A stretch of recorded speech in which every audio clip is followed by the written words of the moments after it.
Australia cracks down on orphanage tourism.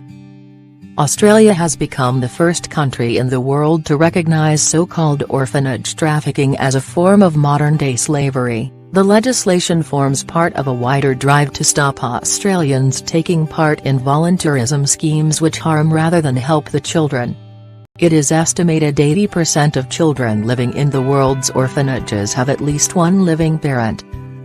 In many cases, they have been lured to the orphanages to attract volunteers. Australian Senator Linda Reynolds called orphan tourism the perfect 21st century scam earlier this year, telling the Thomson Reuters Foundation foreign visitors were left with a sugar rush after apparently doing something good, and then sharing it on social media.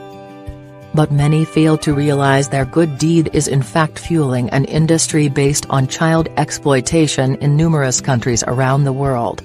Forced to perform. Many of the children come from poor backgrounds, and are handed to the orphanages by their families on the promise of receiving an education, being well cared for and well fed.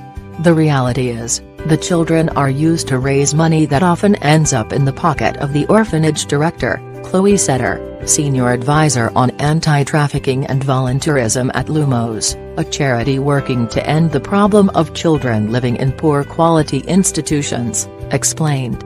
According to the U.S. State Department, many orphanages use the children to raise funds by forcing them to perform shows for or interact and play with potential donors to encourage more donations. Even in the most well-meaning of orphanages, critics say children are often unable to thrive in an institutional environment, harming their development.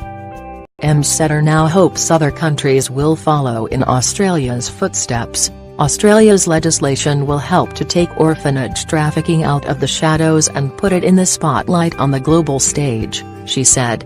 We now need other countries to adopt similar measures and ensure their own anti-slavery legislation protects against this heinous type of child trafficking. We welcome this important first step from the Australian government to tackle orphanage trafficking, and we look forward to working with other countries to follow their lead.